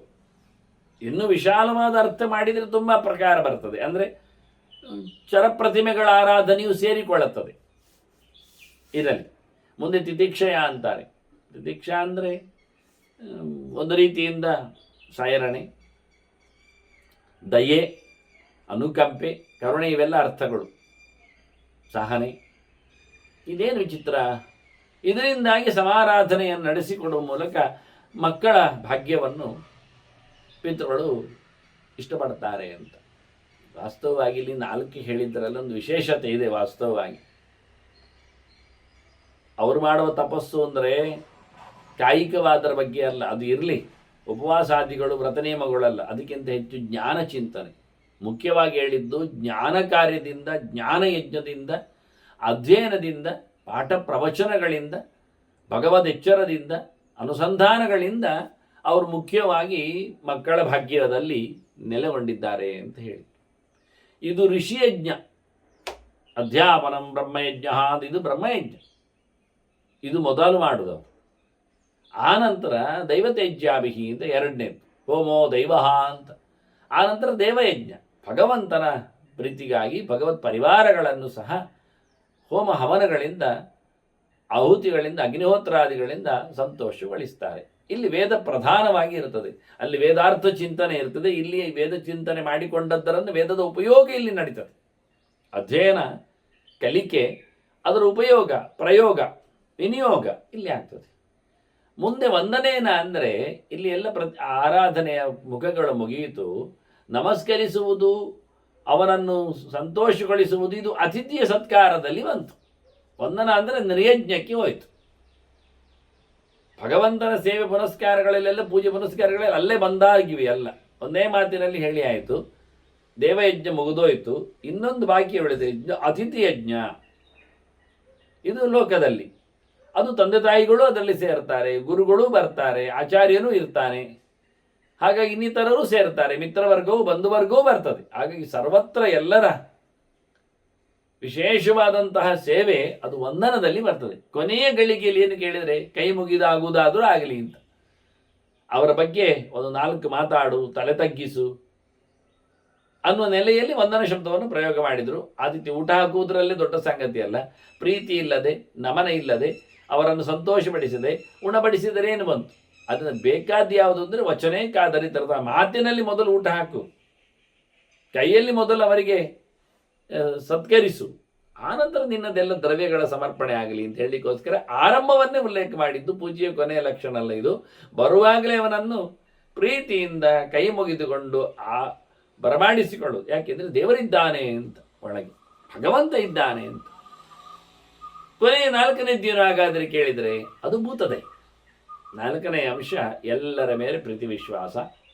ಇದು ಬಲಿರ್ಭೌತ ಹೇಳಿದಾಗಿ ಭೂತಯಜ್ಞ ಇದು. ಹೀಗೆ 4 ಯಜ್ಞಗಳ ಬಗ್ಗೆ ಮಾತಾಡಿ ಮತ್ತೆ ಒಂದು ಬಿಟ್ರಿ ಅಲ್ಲ ನೀವು, ಪಿತೃಯಜ್ಞ. ಅಲ್ಲಿ ಪಿತೃಗಳು ಮಾಡುವುದು ಹೇಳಿದ್ದು ಮಾರಾಯರೆ. ಹೌದಲ್ಲ. ಮತ್ತೆ ಇನ್ನೊಂದು ಉಳಿದ ಯಜ್ಞ ಯಾವುದು? ಪಂಚಯಜ್ಞದಲ್ಲಿ ಕೇಳಿದರೆ ಕಳೆದ ಬಾರಿ ಪಂಚಯಜ್ಞದ ಬಗ್ಗೆ ಸ್ವಲ್ಪ ಮಾತು ಉಲ್ಲೇಖ ಮಾಡಿದ್ದೆ. ಇನ್ನೊಂದು ಉಳಿದದ್ದು ಪಿತೃಯಜ್ಞ. ಪಿತೃಯಜ್ಞಸ್ತು ತರ್ಪಣ ಅಂತ ಕಾಲಕಾಲದಲ್ಲಿ ಅವರಿಗೆ ಬೇಕಾಗಿರತಕ್ಕಂಥ ದರ್ಬೆ, ಎಳ್ಳು, ನಿರ್ಮಾಲ್ಯ, ತುಳಸಿ, ಜೊತೆಯಲ್ಲಿ ತೀರ್ಥೋದಕ, ಹಾಗೆ ಪ್ರಶಸ್ತವಾದಂತಹ ಶುದ್ಧ ನೀರಿನ ಜೊತೆಯಲ್ಲಿ ಅವರು ಕೊಡಬೇಕಾಗಿರತಕ್ಕ ತರ್ಪಣಾದಿಗಳು, ಮತ್ತು ಕಾಲದಲ್ಲಿ ಅನುಕೂಲವಾಗಿ ಪಿಂಡ ಪ್ರದಾನಾದಿಗಳು, ಬ್ರಾಹ್ಮಣ ಭೋಜನಗಳು, ಇವೆಲ್ಲ ವಿಷಯಗಳು ಪಿತೃಯಜ್ಞದಲ್ಲಿ ಬರ್ತದೆ. ಅದನ್ನು ಪಿತೃಗಳು ಮಾಡೋದಿಲ್ಲ, ಪಿತೃಗಳು ಮಾಡುವುದಲ್ಲ. ಇದು ಪಿತೃಗಳ ಹೇಳಿದ್ದು. ತಾವು 4 ಯಜ್ಞಗಳನ್ನು ನಡೆಸಿಕೊಡುತ್ತಾರೆ. ವಿಶೇಷವಾಗಿ ವಂಶದ ಬೆಳವಣಿಗೆಗಾಗಿ, ತಂತು ವೃದ್ಧಿಗಾಗಿ, ಮಕ್ಕಳ ಸೌಭಾಗ್ಯಕ್ಕಾಗಿ. ನಿನ್ನ ಹಣೆ ಬರಹ ಅಂತ, ನಿನ್ನ ದೌರ್ಭಾಗ್ಯ. ಜನಮೇಜಯನಿಗೆ ಇಂದ್ರೋತ ಹೇಳ್ತಾ ಇದ್ದಾನೆ ಶೌನಕ. ಶೌನಕ ಅಂದರೆ ನೈಮಿಷಾರಣ್ಯದಲ್ಲಿ ಕೂತವರಲ್ಲ, ಇದು ಪುರಾಣ ಚಿಂತನೆ ಮಾಡಿದವರಲ್ಲ. ಅವರು ಶೌನಕರ ಮಗನೇ ಶೌನಕ. ನೀನು ಶೌನಕ ವಂಶದವ ಇಂದ್ರೋತ ಅಂತ ಒಬ್ಬ ಬ್ರಾಹ್ಮಣ. ಅವ ಜನಮೇಜಯನಿಗೆ, ಅವನು ಜನಮೇಜಯನು ಪರೀಕ್ಷಿತ ಅಂದರೆ ಪರೀಕ್ಷಿತರ ಮಗ ಅಲ್ಲ, ಇಲ್ಲಿ ಇವನು ಪರೀಕ್ಷಿತರ ಮಗನೇ. ಅವನು ಎಲ್ಲೆಡೆ ವಿಚಾರ ಮಾಡಿದವ, ತಿರುಗಾಡಿದವ, ನೋಡಿಕೊಂಡವ, ಕೇಳಿಕೊಂಡವ, ಪ್ರಾಯಶ್ಚಿತ್ತಕ್ಕಾಗಿ ಹಾಗೂ ಹೌದು. ಹಾಗೆ ಅವನ ಬಗ್ಗೆ ಮಾತಾಡ್ತಾರೆ. ನೋಡು, ಎಲ್ಲ ಅವರು ಮಾಡಿದ್ದು ನಿರರ್ಥಾಹ, ಪ್ರಯೋಜನ ಇಲ್ಲ ಆಗಿ ಹೋಯಿತು ಅವರು ಮಾಡಿದ ಸೇವೆಗಳು. ಅಷ್ಟೇ ಅಲ್ಲ, ಅವರ ಆಸೆಗಳು ಹಾಗೆ. ಸರ್ವ ಏವೈಷಾಂ ಆಶಾಹ ಆಶಾ ಬಂಧಾಹ ತ್ವದಾಶ್ರಯ. ನಿನ್ನನ್ನು ಕಟ್ಟಿಕೊಂಡು ಮುಂದುವರಿಸ್ತಿ ನೀನು, ಮುಂದೆ ಅವರ ತಂತು ಬೆಳೀತದೆ, ಅವರಿಗೆ ಬೇಕಾದಂಥ ಪಿಂಡ ಪ್ರದಾನಾದಿಗಳು, ತರ್ಪಣಾದಿಗಳು ಸಿಗ್ತದೆ, ನೀನು ಅಯೋಗ್ಯನಾಗಿಬಿಟ್ಟು. ಒಂದು ಮಾತು ಭಾರತವೇ ಹೇಳುತ್ತದೆ, ಎಷ್ಟವಿಯಾಹ ಬಹವ ಪುತ್ರಾಹ ಅಂತ ಹೇಳಿಕೊಳ್ಳುವಲ್ಲಿ ದೇಕೋಪಿ ಗಯಾಮ್ರಜೇತು ಅಂತ. ಗಯೆಗೆ ಹೋಗಿ ಪಿತೃಗಳಿಗೆ ಶ್ರಾದ್ದ ಮಾಡಿಯಾನು ಅಂತೇಳಿ ಮಸ್ತು ಮಕ್ಕಳು ಇರಲಿ ಅಂತ ಪ್ರಾರ್ಥನೆ ಮಾಡ್ತಾರೆ ಅಂತ. ಹಾಗೆ ಹೇಳ್ತಾರೆ, ನೆಷ್ಟವ್ಯಾಹ ಭಾವಪುತ್ರ ದೇಕೋಪಿ ಸುರಾಂಪಿ ಬೇದು ಅಂತ. ಮಸ್ತು ಮಕ್ಕಳು ಬೇಡ ಮಾರಾಯ ಅಂತಾರಂತೆ. ಯಾಕೆಂದರೆ ಯಾರಾದರೂ ಒಬ್ಬ ಕಳ್ಳು ಕುಡಿದ್ರು ಸಾಕಾಗುತ್ತೆ, ಇಡೀ ವಂಶ ಮುರಿದು ಬೀಳುತ್ತೆ. ಅವನಿಂದ ಹೇಗೆ ತರ್ಪಣ ತಗೊಳ್ಳುತ್ತಾರೆ, ಅವನಿಂದ ಹೇಗೆ ತೀರ್ಥಯಾತ್ರೆಯಲ್ಲಿ ಪುಣ್ಯವನ್ನು ಪಡಿತಾರೆ. ಅದರಿಂದ ಬೇಡ, ಒಳ್ಳೆಯ ಒಂದು ಮಗ ಇದ್ರೂ ಸಾಕಾಗತ್ತೆ. ತುಂಬ ಮಕ್ಕಳಾಗಿ ಯಾವನೋ ಒಬ್ಬ ಹಾಳುದಾರಿ ಹಿಡಿದು ಇಡೀ ವಂಶಕ್ಕೆ ಹೆಸರು ತರುವುದು ಬೇಡ. ಅದು ಸತ್ಯವೇ. ಎಲ್ಲಿಯೋ ಕಳ್ಳನಾಗಿ, ಎಲ್ಲಿಯೋ ಸುಳ್ಳುಗಾರನಾಗಿ, ಎಲ್ಲಿಯೋ ಕೊಲೆಪಾತಕಿಯಾಗಿ, ಎಲ್ಲಿಯೋ ಭ್ರಷ್ಟನಾಗಿ, ಧರ್ಮವನ್ನು ಮಾಡದೆ ಏನೋ ತಿಂದು ತಿರುಗಿ, ಹಾಗಾಗಿ ಬೇಡ, ಅವನಿಂದಾಗಿ ವಂಶಕ್ಕೆ ಅಪಚಾರ ಆಗೋದು ಬೇಡ ಅಂತ ಜಾಸ್ತಿ ಬೇಡ ಅಂತ ಇದ್ದು ಸತ್ಯ. ಹಾಗೆ ಇವರು ಹೇಳ್ತಾರೆ, ಎಷ್ಟು ಆಸೆ ಹೊತ್ತಿದ್ದೇವೆ, ಎಲ್ಲ ಆಸೆ ಕಮರಿ ಹೋಯಿತು. ಮಾಡಿದ ಪೂಜೆ ಪುನಸ್ಕಾರಗಳು, ಸತ್ಕಾರಗಳು, ಯಜ್ಞಗಳು ಎಲ್ಲ ನಿರರ್ಥಗಳಾದವು, ಉಪಯೋಗ ಇಲ್ಲದಾಯಿತು. ನಮ್ಮ ಆಸೆ ಒಟ್ಟಾರೆ ಸತ್ತೋಯ್ತು ಅಂತ ನೋಡು. ಪಿತೃಗಳು ಬೊಬ್ಬೆ ಹೊಡ್ಕೊಳ್ಳುತ್ತಾರೆ ನಿನ್ನ ಹಣೆ ಬರಹದಿಂದಾಗಿ. ಬದುಕಿದ ಈ ಭೂಸುರರಿದ್ದಾರಲ್ಲ ನೋಡು, ಎಲ್ಲ ಕೇಳಿಕೊಂಡು ಬಂದೆ, ಯಾರು ಏನು ಉತ್ತರ ಕೊಟ್ಟಿಲ್ಲ, ಎಲ್ಲರೂ ದೂರ ಮಾಡಿದ್ದಾರೆ, ನೀನು ಎಲ್ಲರನ್ನು ಕಳ್ಕೊಂಡೆ. ಅದರಿಂದ ಅವರ ದ್ವೇಷಕ್ಕೆ ಕಾರಣ ಅದಿನ್ನು ಬ್ರಹ್ಮ ದ್ವೇಷ ಆಯಿತು. ಯಾನ ಪೂಜೆಯಂತಹ ವಿಂದಂತಿ ಸ್ವರ್ಗಂ ಆಯುಹು ಯಶಃ ಪ್ರಜಾಹ. ಬ್ರಾಹ್ಮಣರ ಸಮಾರಾಧನೆ ಮಾಡಿದರೆ, ಅವರ ಪಾದ ಪ್ರಕ್ಷಾಲ ನಂತರ ಅವರ ಪಾದೋದಕವನ್ನು ಪ್ರೋಕ್ಷಣೆ ಮಾಡಿಕೊಂಡ್ರೆ, ತಲೆಯಲ್ಲಿ ಧಾರಣೆ ಮಾಡಿದರೆ, ಅವರಿಗೆ ಮಣಿದರೆ, ಅವ್ರಿಗೆ ಬೇಕಾಗಿರತಕ್ಕಂಥ ಗೋಪಿ ಯಜ್ಞೋಪವೀತ ಅನ್ನದಾನಾದಿಗಳ ಜೊತೆಯಲ್ಲಿ ಅವರನ್ನು ಸಂತೃಪ್ತಿಗೊಳಿಸಿದರೆ ಏನೆಲ್ಲ ಸಿಗ್ತದೆ ಅಂತಾರೆ. ಯಾನ ಪೂಜೆಯಂತಹ, ಪೂಜೆ ಮಾಡೋದು ಅಂದರೆ ಪೀಠದಲ್ಲಿ ಕೊಳ್ಳಿರಿಸಿ ಅಲ್ಲಾಡಬೇಡಿಂದವರ ಕೈಗೆಲ್ಲ ಚಕ್ರಶಂಖಗಳನ್ನೆಲ್ಲ ಕೊಟ್ಟು ಒಂದಿಷ್ಟು ದೊಡ್ಡ ಮಾಲೆಗಳನ್ನು ಹಾಕಿ ಮತ್ತೆ ಕೆಲವರು ಪೂಜೆ ಮಾಡುವಾಗ ನೋಡಿ, ಇವತ್ತು ಪೂಜೆ ಅಂದರೆ ನಮಗೆ ಕಾಣುವಂಥದ್ದು ಕೇಳುವಂಥದ್ದು ರೂಢಿ. ಶಬ್ದಾರ್ಥ ಏನು ಕೇಳಿದರೆ ಆರತಿಯನ್ನು ನಡೆಸಿಕೊಡುವುದು ಅಂತ. ಪೂಜೆ ಆಗ್ತಾ ಉಂಟು ಅಂತ ಹೇಳಿದ್ರೆ ಏನು, ಪೂಜೆ ಆಗ್ತದೆ ಅಂತ ಹೇಳಿದ್ರೆ ಏನು ಅರ್ಥ ಕೇಳಿದರೆ ಮಂಗಳಾರತಿ ಮಾಡ್ತಾರೆ ಅಂತ. ಆ ಶಬ್ದವು ಅರ್ಥ ಕಷ್ಟದಲ್ಲಿ ಅಂದರೆ ಬತ್ತಿ ಹಾಕಿಕೊಂಡ ದೀಪವನ್ನು ಹಚ್ಚಿಕೊಂಡು ದೇವರ ಪ್ರತೀಕಕ್ಕೆ ಅವರು ಪ್ರದಕ್ಷಿಣಾಕಾರವಾಗಿ ಅದನ್ನು ನಡೆಸಿಕೊಡ್ತಾರೆ. ಇಷ್ಟೆಲ್ಲ ಉದ್ದದಲ್ಲಿ ಹೇಳಬೇಕು ನಾನು ಪೂಜೆ ಅಂದರೆ ಏನು. ಆದರೆ ಎಲ್ಲರಿಗೂ ಗೊತ್ತಿರೋದೆ, ಈಗ ಪೂಜೆ ಆಗ್ತದೆ ಬಂದು ಕೇಳುವನಾಗಿ ಪೂಜೆ ಎಷ್ಟೊತ್ತಿಗೆ ಆಗ್ತಾ ಉಂಟಲ್ಲ, ಅಲ್ಲ ಪೂಜೆ ಅಂದರೆ ಅವನ ಪ್ರಕಾರದಲ್ಲಿ ಮಂಗಳಾರತಿ. ಮತ್ತು ಇವನು ಹಾಗೆ ಮನೆಗೆ ಒಂದೊಮ್ಮೆ ಮಗ ತಡವಾಗಿ ಬಂದರೆ ತಂದೆ ತಾಯಿಗಳು ಹೇಳ್ತಾರೆ, ಅವನಿಗೆ ಇವತ್ತುಂಟು ಬರಲಿ ಪೂಜೆ ಮಾಡ್ತೇನೆ ಅಂತ. ನೋಡಿ, ಪೂಜೆ ಮಾಡೋದು ಅಂದರೆ ಗೊತ್ತಿಲ್ಲ, ಮಂಗಳಾರತಿ ಅಂತ ಹೇಳ್ತಾರೆ ಕೆಲವೊಮ್ಮೆ. ಮಂಗಳಾರತಿ ಉಂಟು, ನಿನಗೆ ಮುಖಕ್ಕೆ ಮಂಗಳಾರತಿ ಆಯ್ತಲ್ಲ, ಹೋಗಿ ಏನಾಯ್ತು ಅಂತ ಕೇಳ್ತಾರೆ ಕೆಲವೊಮ್ಮೆ. ಹೀಗಾಗಿ ಆರತಿ, ಪೂಜೆ ಇದೆಲ್ಲ ಶಬ್ದಗಳು ಅರ್ಥ ಕಳ್ಕೊಂಡ್ರು, ಆ ಅರ್ಥವನ್ನು ಅತ್ಯಂತ ಸಂಕೋಚ ಮಾಡಿಕೊಂಡ್ರು.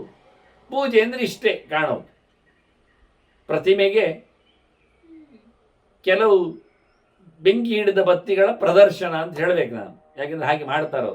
ನಾನು ಅದನ್ನು ಪ್ರದರ್ಶನಾಕಾರವಾಗಿ ತರ್ತಾರೆ ಹೇಳುವುದು ನಾನು ಕಷ್ಟ. ಯಾಕೆಂದರೆ ಇವತ್ತು ನೀವು ಆನ್ಲೈನಲ್ಲಿ ಎಲ್ಲ ನೋಡ್ಬೋದು ಪೂಜೆಗಳ ಕಥೆಗಳನ್ನೆಲ್ಲ.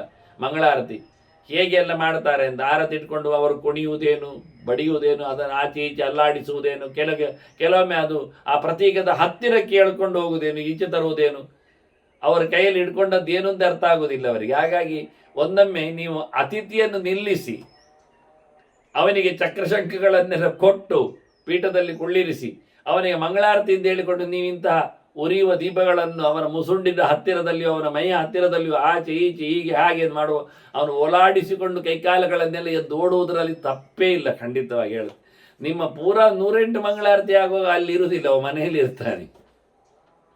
ನೋಡಿ, ಸತ್ಯ ನೋಡಿ, ಕೇಳಿ ನೀವು.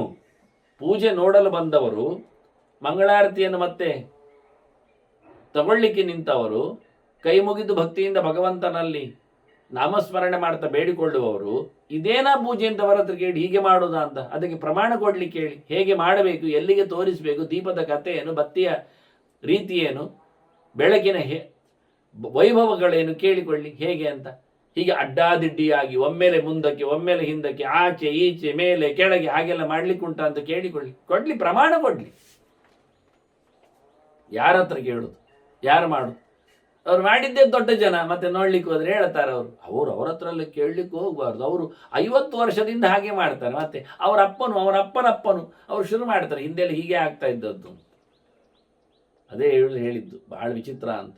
ಹಾಗೆ ಮಾಡಲಿಕ್ಕಿಲ್ಲ. ಪ್ರಮಾಣಬದ್ಧವಾಗಿ ಶಾಸ್ತ್ರಬದ್ಧವಾಗಿ ಮಾಡಿದರೆ ಮಾತ್ರ ಲಾಭ, ಪುಣ್ಯ. ಇಲ್ಲ ಆದರೆ ತಪ್ಪು, ಅನ್ಯಾಯ, ಪ್ರಾಯಶ್ಚಿತ್ತ ಇಲ್ಲದಷ್ಟು ಆಗ್ತದೆ ಅನ್ಯಾಯ. ದಿನನಿತ್ಯ ಮಾಡಿ ಮಾಡಿ ಮಾಡಿ ಅದನ್ನು ಬಹಳ ಚೆನ್ನಾಗಿ ಹೇಳ್ತಾನೆ. ಯಾನು ಪೂಜೆಯಂತಹ ಇಂತಹ ಬ್ರಾಹ್ಮಣರನ್ನು ಬಹಳ ಚಂದವಾಗಿ, ಅದಕ್ಕೆ ನಾನು ಹೇಳಿದೆ, ಪಾದ ಪ್ರಕ್ಷಾಲನ ಪೂರ್ವಕ ಅವರಿಗೆ ಗೋಪಿ ಯಜ್ಞೋಪವೀತಾದಿಗಳನ್ನು ಕೊಡುವ ಮೂಲಕ ಅನ್ನದಾನಾದಿಗಳ ಜೊತೆಯಲ್ಲಿ ಅದಕ್ಕೆ ಅವರ ಪೂಜೆಯ ಕಥೆಯನ್ನು ಹೇಳಿದೆ. ಅವರನ್ನು ಪೀಠದಲ್ಲಿ ಕುಳ್ಳಿರಿಸಿ ಅವರ ಮೈ ಮೇಲೆ ಒಂದಿಷ್ಟು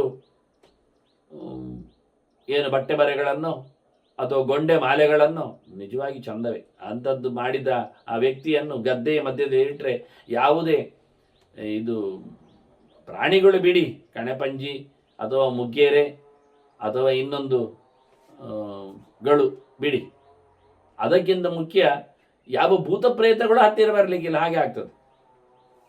ಅದೆಲ್ಲ ಯಾವುದೂ ಅಲ್ಲ, ಅವರನ್ನು ಗೌರವಿಸುವುದು ಅಂತ ಅರ್ಥ. ಎಂಥ ವ್ಯಕ್ತಿಗಳನ್ನು ನೀನು ದೂರ ಮಾಡಿಕೊಂಡು ಕೇಳಿದರೆ, ಯಾರಿಂದಾಗಿ ನಮಗೆ ಆಯು, ಮುಖ್ಯವಾಗಿ ಅವರು ಸಂತೋಷಗೊಂಡ್ರೆ ಆಯುಷ್ಯವನ್ನು ದಯಪಾಲಿಸ್ತಾರೆ. ಬದುಕು ಬಹಳ ಕಾಲ ಅಂತ ಹೇಳ್ತಾರೆ, ಶತಮಾನಂ ಭವತು ಅಂತ ಆಶೀರ್ವದಿಸ್ತಾರೆ. ಬದುಕು ದೊಡ್ಡ ಸಂಗತಿ, ಸಾಯುವುದು ಎಷ್ಟು ಬೇಕು, ಎಲ್ಲಿಯೂ ಹೇಗೂ ಆಗ್ತದೆ. ಅಪಮೃತ್ಯುಗಳು, ದುಷ್ಟ ಮರಣಗಳು, ಕೆಟ್ಟದಾದ ಸಾವುಗಳು ಯಾವತ್ತೂ ಸಂಭವಿಸ್ತಾರೆ. ಅವನು ಮನೆಯಿಂದ ಕಾಲು ಹೊರಗೆ ಇಡಬೇಕು ಅಂತಲೂ ಇಲ್ಲ. ಹಾಗಾಗಿ ಅದರಿಂದ ನಿವೃತ್ತಿ ಆಗಲಿಕ್ಕೆ ಮೊದಲು ಕೊಡುವಂಥದ್ದು ಅವರು ಬಹಳ ದೊಡ್ಡ ಮಟ್ಟಿನಲ್ಲಿ. ಇಲ್ಲಿ ಚಿರಕಾಲ ಬದುಕಿ ಬಹುಕಾಲ ಬಹಳ ಲೋಕವನ್ನು, ಉತ್ತಮ ಲೋಕವನ್ನು ಪಡೆಯಂತಾರೆ. ಆದ್ದರಿಂದ ನೀನು ಬದುಕಿ ಮೆರೆದ ಬಳಿಕ ತೆರಳಿ ಸ್ವರ್ಗವನ್ನು ಅನುಭವಿಸುವಂತ. ಸ್ವರ್ಗಂ ಆಯುಹು ಯಶಃ, ಕೀರ್ತಿಶಾಲಿಯಾಗು, ಹೆಸರುವಾಸಿಯಾಗು, ಜನ ನೆನಪಿಟ್ಟುಕೊಳ್ಳಿ. ಜನ ಎಷ್ಟು ಸಮಯ ಈ ನೆಲದಲ್ಲಿ ವ್ಯಕ್ತಿಯ ಹೆಸರನ್ನು ನೆನಪಿಸಿಕೊಳ್ಳುತ್ತಾರೋ, ಮಾತಾಡ್ತಾರೋ, ಹೇಳುತ್ತಾರೋ, ಉದಾಹರಿಸ್ತಾರೋ ಅಷ್ಟು ಸಮಯ ಅವನು ಸ್ವರ್ಗದಿಂದ ಬೀಳುವುದಿಲ್ಲ. ಲೆಕ್ಕ ಹಾಕಿಕೊಳ್ಳಿ, ನೀವು ಮುಂದುವರೆಯಿರಿ. ಇದು ಸೀಕ್ರೆಟ್. ಇಲ್ಲಿ ಮಾಡಿದ ಪುಣ್ಯಕರ್ಮದಿಂದ ಯಾವ ವ್ಯಕ್ತಿ ಸತ್ತ ಬಳಿಕ ತನ್ನ ಕೆಲಸವನ್ನು ಜಗತ್ತಿಗೆ ಕೊಟ್ಟು ದಯಪಾಲಿಸಿ ಹೊರಟೋಗ್ತಾನೋ ಅವನ ಹೆಸರು ಈ ಲೋಕದಲ್ಲಿ ಎಷ್ಟು ಜನರ ಹತ್ತಿರದಲ್ಲಿ ಯಾವತ್ತಿನವರೆಗೆ ಅವನ ಉಪಯೋಗವನ್ನು, ಅವನು ಬರೆದ ಹೊತ್ತಗೆಯೋ, ಅವನು ಹೇಳಿದ ಸಂಗತಿಯೋ, ಅವನು ಕಟ್ಟಿದ ಬಂಗಲೆಯೋ, ಧರ್ಮಶಾಲೆಯೋ, ಅವನು ಮಾಡಿರಿದ ಸರೋವರವೋ, ಇದರ ನೀರು ದನ ಕರುಗಳು ಕುಡಿತಾವೆ, ಮನುಷ್ಯ ಬಯಸುತ್ತದೆ. ಎಷ್ಟು ಸಮಯದವರೆಗೆ ನೀರು ಖಾಲಿ ಆಗಿರ್ತದೆ, ಮಳೆ ಬರ್ತದೆ, ನೀರು ತುಂಬುತ್ತದೆ, ನೀರು ಖಾಲಿ ಆಗ್ತದೆ, ಮಳೆ ನಿಲ್ತದ, ನೀರು ಸೋರ್ತದ, ಜನರು ಹೋಗ್ತಾರಾ? ನೋಡಿ ಎಷ್ಟು ಎಷ್ಟು ಸಮಯದವರೆಗೆ ಆ ಸರೋವರ ಅವೆಲ್ಲ ಇರ್ತದೋ. ದಾರಿ ಮಾಡಿದವ, ದಾರಿಗಾಗಿ ಜಾಗ ಕೊಟ್ಟವ, ಜನ ಹೋಗುವವರೆಗೂ ಬರುವವರೆಗೂ ಯಾವತ್ತಿನವರೆಗೂ ಅವನಿಗೆ ಸ್ವರ್ಗಲೋಕದ ಪ್ರಾಪ್ತಿ, ಪುಣ್ಯಲೋಕದ ಕಥೆ. ಹೀಗೆಯೇ ಕೆಟ್ಟದು ಮಾಡಿದವನು ಸಹ ಯಾವತ್ತಿನವರೆಗೆ ನೆಲದಲ್ಲಿ ಅವನ ದುರ್ಯೋಧನ ಹೆಸರು ಹೇಳ್ತೇವೆ ಅಲ್ವಾ, ಅವನಿನ ಮೇಲೆ ಬರೋದಿಲ್ಲ ನರಕದಿಂದ. ಈ ಮಹಾಭಾರತ ಯಾವತ್ತು ಮುಗಿಯದವರೆಗೂ ದುರ್ಯೋಧನಲ್ಲೇ ಇರ್ತಾರೆ, ಹೆಸರು ಹೇಳ್ತಾ ಇರ್ತಾರೆ, ಶಕುನಿಯನ್ನು ಕರೀತಾರೆ ಜೊತೆಯಲ್ಲಿ. ಹೀಗಾಗಿ ಒಳ್ಳೆದು ಮಾಡಿದ್ರು ಕೆಟ್ಟದ್ದು ಮಾಡಿದ್ರು ಯಾವತ್ತಿನವರೆಗೆ ಜನರು ಅವರನ್ನು ನೆನಪಿಸಿಕೊಳ್ತಾರೋ ಅದನ್ನೇ ಹೇಳಿ ಧರ್ಮವು ವಿವರ್ತತೆ ಯುಧಿಷ್ಠಿರ ಕೀರ್ತನೇನ ಅಂತ. ಧರ್ಮರಾಜ ಅಂತ ಹೇಳಿದ್ರೆ ಮುಗಿದೋಯ್ತು, ಧರ್ಮ ಅಭಿವೃದ್ಧಿ ಆಗ್ತದೆ. ಭೀಮಸೇನ ಅಂತ ಹೇಳಿದರೆ ಪಾಪ ಖಂಡಿತ ಇಲ್ಲ ಆಗ್ತದೆ. ಹೀಗೆ ಯಾವತ್ತೂ ಒಳ್ಳೆಯವರ ನೆನಪದಿಗೆ ಪುಣ್ಯಸ್ಮರಣೆ, ಪುಣ್ಯಾತ್ಮರ ಸ್ಮರಣೆ ಅಂತ ಹೀಗೆ ಹೇಳ್ತಾರೆ. ಅಂಥವರು ದೀರ್ಘಕಾಲದ ಕೀರ್ತಿಯನ್ನು ನಿನಗೆ ಕರುಣಿಸ್ತಾರೆ. ಜೊತೆಯಲ್ಲಿ ಪ್ರಜಾಹ, ಒಳ್ಳೆ ಮಕ್ಕಳು ಬರ್ತಾರೆ, ಅವರು ಮುಂದುವರಿಸ್ತಾರೆ. ನಿನ್ನ ಕೆಲಸಗಳನ್ನು, ನಿನ್ನ ಆಸೆಗಳನ್ನು, ನಿನ್ನ ಸಂಕಲ್ಪಗಳನ್ನು ಅವರಿಂದ ಮುಂದುವರ್ತದೆ. ಇದರಿಂದ ಮತ್ತೆ ಪುನಃ ನಿನಗೇ ಲಾಭ. ಮಕ್ಕಳು ಮುಂದುವರಿಸ್ತಾರೆ. ಅರ್ಧ ಕೆರೆ ಕಟ್ಟಿ ಹೋದ ಅಪ್ಪ ಮುಂದುವರಿಸ್ತಾರೆ ಮಕ್ಕಳು, 3 ಕೆರೆ ಕಟ್ಟಿದ, ಈಗ ಎಲ್ಲರಿಗೂ ಲಾಭ ಆಯ್ತಲ್ಲ. ಹಾಗೆ ಅಥವಾ ದುರಸ್ತಿಗೊಳಿಸಿದ, ಜೀರ್ಣೋದ್ಧಾರ ಮಾಡಿದ, ಹಿಂದೆ ಕಟ್ಟಿದ್ದಾರೆ ನಮ್ಮ ಪರಂಪರೆಯವರು, ಈಗ 5-6 ತಲೆಮಾರಿನ ನಂತರ ಅದನ್ನು ಮತ್ತೆ ಗಟ್ಟಿ ಮಾಡಿದ, ಬಿದ್ದೋಗಿತ್ತು ಕೆರೆ, ಪುನರುಜ್ಜೀವನ ಆಯಿತು, ಮುಂದೋಯ್ತಲ್ಲ. ಅದರಿಂದ ಮುಂದುವರಿಕೆಗೋಸ್ಕರ ಅದು ಜನ ಬರ್ತಾರೆ, ಕೊಡ್ತಾರೆ. ಇದೆಲ್ಲ ಅವರಿಂದ ಸಿಗುವಂಥದ್ದು. ಅವರಿಂದ ನೀನು ಈಗ ದೂರ ಆಯಿತು, ಅವರನ್ನು ಕಳ್ಕೊಂಡೆ. ಅತ್ತ ಬ್ರಹ್ಮಶಾಪ, ಇತ್ತ ಬ್ರಹ್ಮಹತ್ಯೆ, ಇತ್ತ ದ್ವೇಷ, ಪಿತೃಕೋಪ, ಇವೆಲ್ಲ ಒಟ್ಟಾರೆ. ಇದೆಲ್ಲ ನಿನಗುಂಟು ಅಂತ ಹೇಳ್ತಾನೆ. ಬೇಡ, ನೀನು ಹೋಗು. ನೀನು ಎಲ್ಲಿ ಹೋಗ್ತಿ ಗೊತ್ತಾ? ಇನ್ನು ಪ್ರಯೋಜನ ಇಲ್ಲದ ವ್ಯಕ್ತಿ ನೀನು. ತೇಷು ತೇ ಸತತಂ ದ್ವೇಷ ಬ್ರಾಹ್ಮಣೇಶು ನಿರರ್ಥಕ ಇಮಂ ಲೋಕಂ ವಿಮುಚ್ಯತ್ವಂ ಅವಾಂಗ್ ಮೂರ್ಧಾ ಪತಿಷ್ಯತಿ. ಬ್ರಾಹ್ಮಣನ ಶಾಪ, ಅವರನ್ನು ದೂರ ಮಾಡಿಕೊಂಡೆ. ಹೀಗಾಗಿ ನೀನೇನಿಲ್ಲ, ತಲೆ ಕೆಳಗಾಗಿ ಬೀಳುವುದೇ ಇನ್ನು ಗತಿ. ಎಲ್ಲಿಗೆ? ಇನ್ನು ಕೆಳಗೆ, ಮೇಲಿಂದ ಬೀಳುವುದಲ್ಲ. ಇನ್ನು ಇಲ್ಲಿ ಬಿದ್ದಾಗಿದೆ, ಇಲ್ಲಿಂದ ಕೆಳಗೆ ಬೀಳುವುದು. ಇನ್ನು ನರಕವೇ ನಿನಗೆ ಗತಿ, ನಿರಂತರ ನರಕ ನಿನಗೆ. ಲೆಕ್ಕ ಇಲ್ಲದಷ್ಟು ಕರ್ಮವೂ ಕೊನೆಯಾಗುವುದಿಲ್ಲ, ನೀನು ಕೊನೆಯಾಗಲಿಕ್ಕಿಲ್ಲ. ಅದನ್ನ ಶಾಶ್ವತ ಲೋಕಗಳು ನಿನಗೆ ಸಿಗ್ತವೆ. ನಿರಂತರ ನರಕವು ನಿನಗೆ ಉಂಟು. ಹೋಗು. ಒಂದೊಮ್ಮೆ ಬಂದರೆ ಕರ್ಮ ಮುಗಿದು ಬಂತು ತಿಳ್ಕೊಳ್ಳುವ, ಬಂದರು ತತಶ್ಚ ಪುನರಾವೃತ್ತ ಪಾಪಯೋನಿಂಗಮಿಷ್ಯತಿ. ನೀನು ಹಾಳಾಗಿ ಉಡ್ತೀಯ, ಕೆಟ್ಟ ಜನ್ಮಗಳು ಬರ್ತವೆ.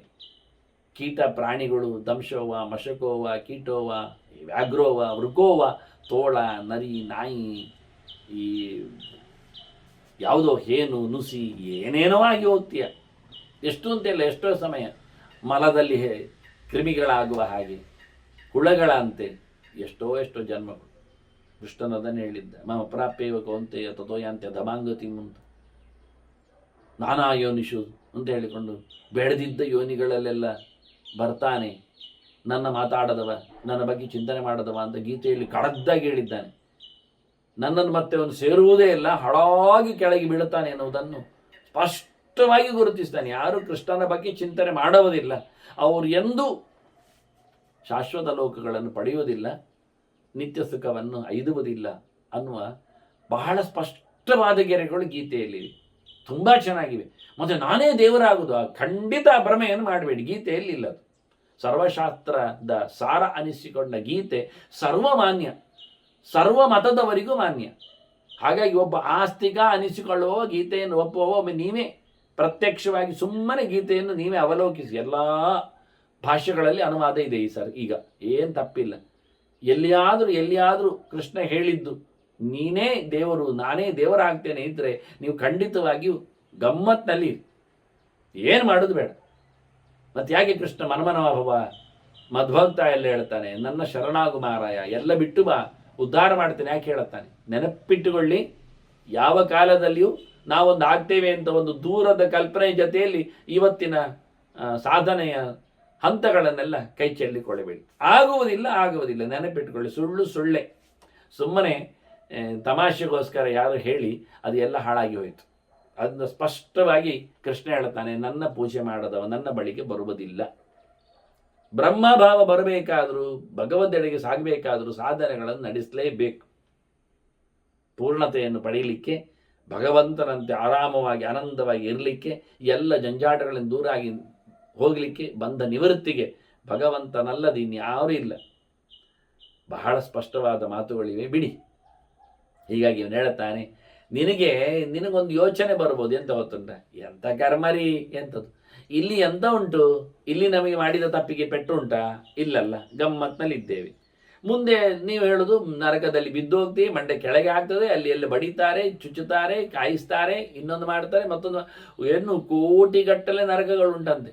ಅದರಲ್ಲಿ ಭಯಂಕರವಾದದ್ದೊಂದು 28, ಅದರಲ್ಲಿ ಒಂದು 7 ಗುರುತಿಸ್ಲಿಕ್ಕೆ, ಅದರಲ್ಲಿ ಒಂದು ನಿತ್ಯ ನರಕ, ಮತ್ತೆ 2 ತಮಸ್ಸು 11 ತಮಸ್ಸು ನಿತ್ಯ ನರಕ ಬರಲಿಕ್ಕಿಲ್ಲದ್ದು, ಮತ್ತೆ ಭಾರಿ ಜೋರಿನದ್ದು ಕೆಲವು, ಮತ್ತೆ ಭಯಂಕರವಾದವುಗಳು. ಇವನ್ನೆಲ್ಲ ನಾನು ಗರುಡ ಪುರಾಣದ ಪ್ರೇತಖಂಡದ ಅನುವಾದಗಳಲ್ಲೆಲ್ಲ ಅದರ ಲಕ್ಷಣ ಚಿಂತನೆ ಎಲ್ಲ ಕೊಟ್ಟಿದ್ದೇನೆ. ಮಗುದೊಮ್ಮೆ ಪುನರ್ಮುದ್ರಣದಲ್ಲಿ ಇನ್ನೂ ವಿಸ್ತಾರವಾಗಿ ನರಕದ ಬಗ್ಗೆ ಕೆಲವು ಪಿಕ್ಚರ್ ಹಾಕಬೇಕು ಅಂದಿದ್ದೇನೆ. ಪಿಕ್ಚರ್ ಒಂದು ಚಿತ್ರ ಅಲ್ಲ, ಚಿಂತನೆ ಕೊಡಬೇಕಿದ್ದೇನೆ.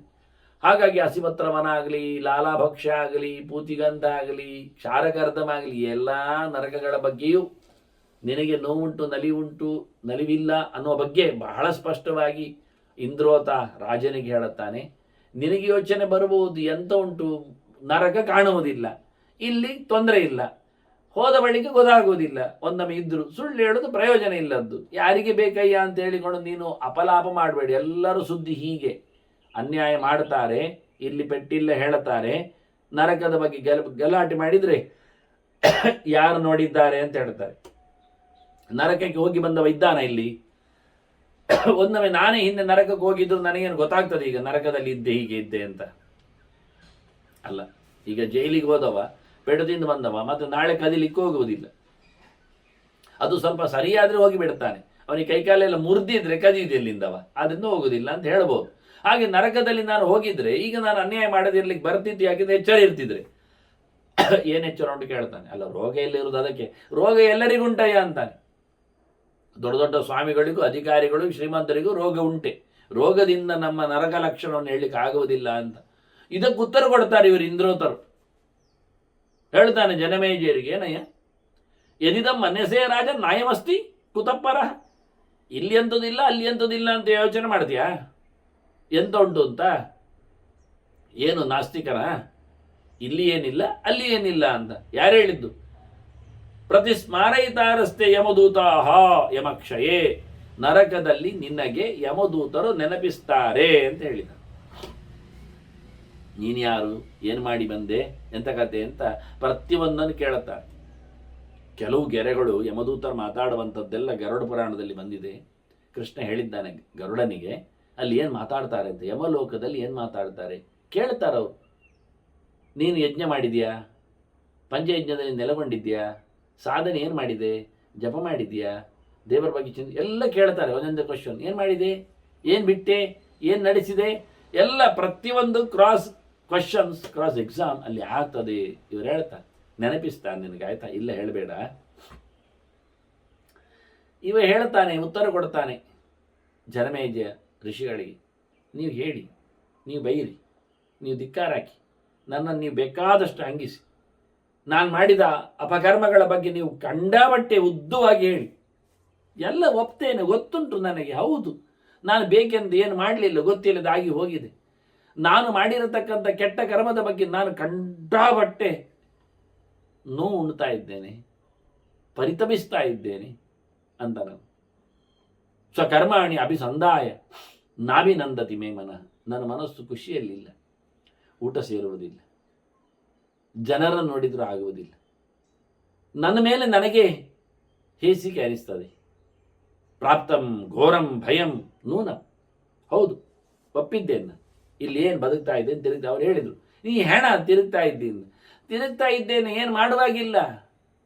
ಭಯ ಭಯಂಕರವಾಗಿ ನನಗಿದೆ, ನನಗೊತ್ತು, ನಾನು ಹೆದರ್ತಾ ಇದ್ದೇನೆ. ಮಮ ವೈವಸ್ವತಾದಪಿ, ನನಗೆ ಯಮಲೋಕದಲ್ಲಿಯೂ ಶಿಕ್ಷೆ ಉಂಟು ಅಂತ ಗೊತ್ತುಂಟು. ನಾನೇನವನು ಇಲ್ಲೇ ಹೇಳ್ತಾ ಇಲ್ಲ. ದಮ್ಮೆ ನೀವೊಂದು ಎಲ್ಲ ಕೋಪ ಬಿಡಿ, ಸರ್ವಂ ಮನ್ಯು ಮಿನೀಯತ್ವಂ ಅಭಿಮಾಂ ವದ ಶೌನಕ. ನನಗೇನಾದರೂ ಉತ್ತರ ಕೊಡಿ, ನನಗೊಂದು ಪರಿಹಾರ ಮಾಡಿ. ಕೋಪ ಮಾಡಿಕೊಳ್ಬೇಕು ನಾನು ಮಾಡಿರತಕ್ಕ ಅನ್ಯಾಯಕ್ಕೆ. ಅಲ್ಲ ಹೇಳಲಿಲ್ಲ, ಏನಾದರೂ ಒಂದು ದಾರಿ ತೋರಿಸಬೇಕಲ್ಲ. ನಾನು ಎಷ್ಟು ಖುಷಿಯಲ್ಲಿದ್ದೆ, ಎಲ್ಲ ಬ್ರಾಹ್ಮಣರ ಮೇಲೆ ಗೌರವ ಇತ್ತು ನನಗೆ, ಎಲ್ಲರನ್ನು ಆಧರಿಸುತ್ತಿದ್ದೆ. ಈಗ ಎಲ್ಲರೂ ನನ್ನನ್ನು ಧಿಕ್ಕರಿಸಿದ್ದಾರೆ, ದೂರ ಮಾಡಿದ್ದಾರೆ. ಮಹಾನಾಸ ಬ್ರಾಹ್ಮಣನ, ನಾನು ದೊಡ್ಡವನಾಗಿದ್ದೆ, ಅವರಿಗೆ ಅವರ ಮೇಲೆ ತುಂಬ ಅಭಿಮಾನದಲ್ಲಿದ್ದೆ.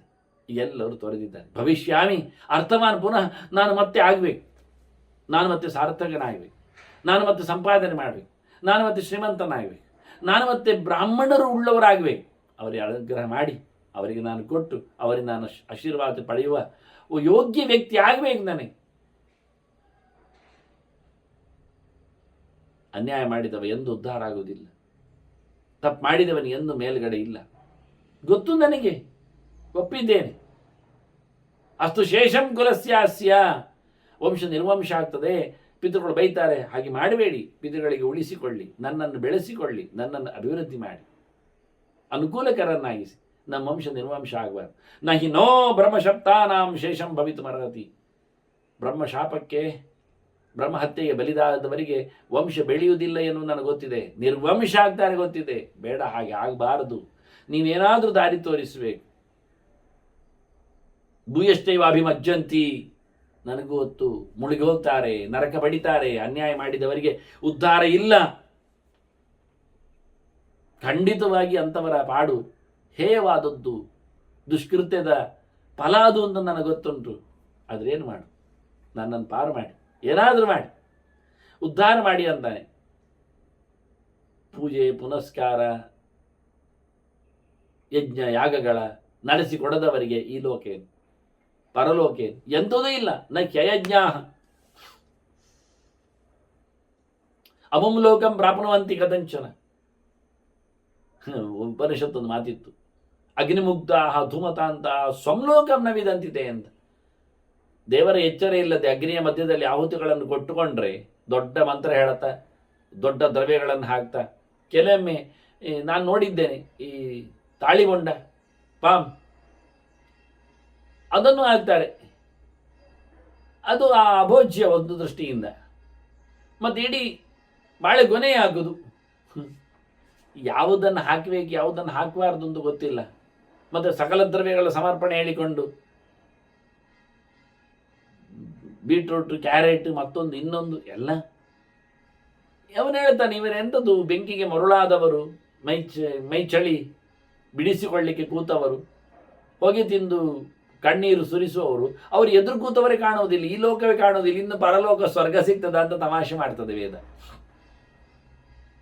ಶಾಸ್ತ್ರೀಯವಾಗಿ ಮಾಡದೆ ಹೋದರೆ, ಒಂದು ಅರೆ ಕರ್ಮಗಳಲ್ಲಿಯೂ ಅಶಾಸ್ತ್ರೀಯವಾಗಿ ಅವಿಧಿಯಾಗಿ ಸೇರಿಕೊಂಡ್ರೆ ಎಷ್ಟು ಅವಿಧಿನಾಕೃತ ಅಕೃತಮೇವ ಅಂತ ಹಾಳಾಗಿ ಹೋಯಿತು ಅಂತ. ಹಾಲು ಪಾಯಸ, ಹಾಲು ಹಾಕುವ ಬದಲಿಗೆ ಅವನು ಮೊಸರು ಹಾಕಿ ಬಿಟ್ಟಂತೆ, ಅದು ಹಾಲು ಪಾಯಸ ಆಗ್ತದೆ. ಹಾಗೆಯೇ ಹಾಲು ಪಾಯಸ ಅಂತೆ, ಅದಕ್ಕೆ ಸಕ್ಕರೆ ಹಾಕುವ ಬದಲಿಗೆ ಹುಡಿಯಾದ ಉಪ್ಪಿದ್ದು ಹಾಕಿಬಿಟ್ಟಿದ್ದಂತೆ, ಹಾಲು ಪಾಯಸ ಆಗ್ತದೆ. ಹಾಗೆ ಒಂದೇನಾದರೂ ಏನು ಕೇಳ್ತಾರೆ, ಹಾಗೆ ಬಹಳ ಚಂದವಾದ ಚೆಕ್ಕು, ಮೌಲ್ಯವನ್ನು ಬರೆದಿದ್ದಾರೆ, ಡೇಟ್ ಎಲ್ಲ ಹಾಕಿದ್ದಾರೆ, ನಂಬರ್ ಇಟ್ಕೊಂಡು ಬಿದ್ದಿದೆ. ಅವನು ಸಹಿ ಹಾಕುವಾಗ ಮಾತ್ರ ಮೇಲೆ ಹಾಕಿಬಿಟ್ಟಿದ್ದಾನೆ. ಆಗ್ತದ? ಎಲ್ಲಿ ಹಾಕಬೇಕು ಅಲ್ಲೇ ಹಾಕಬೇಕು, ಪಾಸ್ ಆಗುವುದು. ಹೀಗೆ ಎಲ್ಲ ಕ್ರಮಗಳು ಹಾಗೆ. ಒಂದು ತಪ್ಪಿತು ಹೇಳಿದರೆ ಇಡಿಯೂ ರಿಜೆಕ್ಟ್ ಆಗ್ತದೆ ಎನ್ನುವ ಅರ್ಥ ಜನರಿಗೆ ಅರ್ಥ ಆಗ್ತಾ ಇಲ್ಲ. ಮಾಡಿದ್ದಷ್ಟು ಆಯ್ತಲ್ಲ ಅಂತ. ಆಗುದಿಲ್ಲ ಅಂತ. ನಿರ್ಧರ್ಮ ನಿರ್ಜಪ ಇವ, ಒಳ್ಳೆಯ ಧರ್ಮಗಳನ್ನು ಮಾಡದವ, ಒಳ್ಳೆಯ ಜಪ ನಡೆಸಿಕೊಡದವ ಹೇಗೆ ಹೊಂಡಕ್ಕೆ ಬೀಳುತ್ತಾನೋ ನೋಡಿ. ಜಪದ ಬಗ್ಗೆ ಧರ್ಮದ ಬಗ್ಗೆ ಎರಡು ಹೇಳ್ತಾರೆ.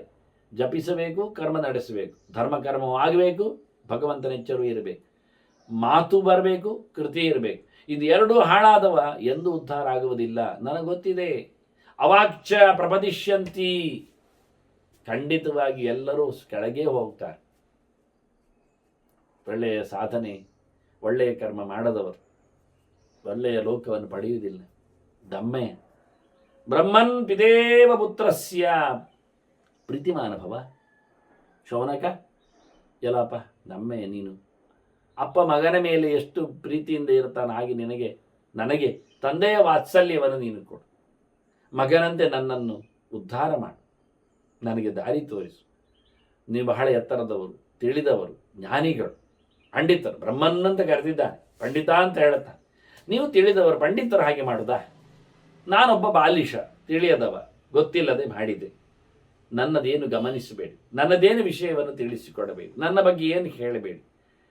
ನನ್ನನ್ನು ಪರಿಗಣಿಸದೆ, ನನ್ನ ಎಚ್ಚರವನ್ನು ಪರಿಗಣಿಸದೆ, ನೀವು ಬುದ್ಧಿವಂತರು, ಪಂಡಿತರು, ತಿಳಿದವರು, ಬ್ರಹ್ಮಜ್ಞಾನಿಗಳು, ನಿಮಗೆ ನನ್ನನ್ನು ಉದ್ಧಾರ ಮಾಡುವ ಯೋಗ್ಯತೆ ಇದೆ. ಪಂಡಿತರೇ ಹೀಗೆ ಮಾಡಿದರೆ ಅನ್ನೋ ನೆಲೆಯಲ್ಲಿ ಅವರನ್ನು ಮತ್ತಷ್ಟು ಕಾಡಿದ, ಬೇಡಿದ, ಗೋಳಾಡಿದ, ಕೇಳಿಕೊಂಡ ರಾಜ ಅದಕ್ಕಾಗಿ ಮುಂದೆ ಮಾತಾಡುತ್ತಾನೆ.